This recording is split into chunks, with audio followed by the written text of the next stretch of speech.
Honey Bunch Review. Pastiche horror wears its aesthetic influence on its padded 1970s shoulders to both juicy and exhausting effect. There is a common refrain about marriage that stipulates you'll end up finding yourself in a myriad of new relationships throughout its lifespan. The person you marry is not the person they will be in 20 years. Hell, they're not the same person they were yesterday. That proverb is doubly true for Diana and Homer Grace Glowicki and Ben Petrie, respectively, since the former is experiencing bouts of memory loss after a particularly nasty car accident, and the latter's secretive behavior grows more unnerving by the hour. Writer-directors Dusty Mancinelli and Madeline Simsfewer's retro-inspired body horror romance Honey Bunch wears its influences on its billowing 1970s sleeves. Sometimes the film is more intent on communicating its bona fides than it is on languishing in them, and the bulk of the film is hampered by its devotion to its body horror revival aesthetic. But there's an eerie calm to the terror that sets it apart, with Adam Crosby's camera lingering on the odd bucolic tranquility of a place whose beautiful surface belies a strange insidiousness. Were it not for a commanding central performance by Glowicki, a lot of Honey Bunch would feel tediously derivative. In substance, the film hews too close to the vein of a Curie,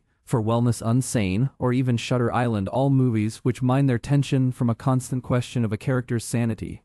But the film sharply changes course about halfway through a transition from kooky medical facility to a more gnarly allegorical treatise on the constantly shape-shifting face of marital relations. Diana has been brought to this secluded, beautiful Victorian estate somewhere in the Canadian wilderness by her husband, as a desperate Hail Mary. After some time in a coma, her memory has been spotty at best, and she relies on a cane to compensate for a damaged hip. Conversation between the two is chummy but stilted, with frequent playful tiffs that suggest deep cracks in the foundation. At this facility, they are greeted by Farrah Kate Dickey, whose thick Scottish brogue and beaming smile make her the platonic ideal of a creepily deceptively nice medical care professional, who the couple compares to Mrs. Danvers.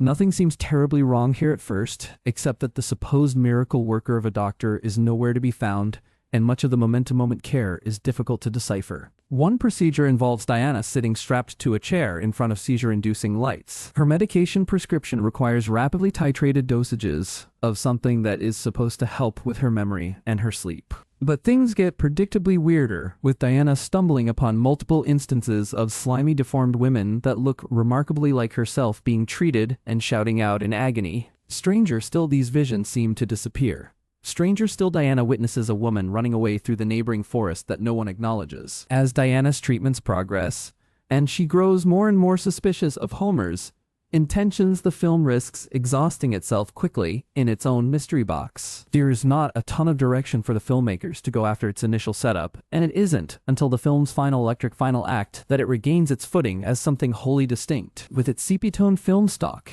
and discordant score, Honey Bunch can frequently feel more like Pastiche than as a genuine film. It's to the actor's credit that it works when it does, and what it ultimately posits about marriage is as grossly haunting as it is disturbingly poetic.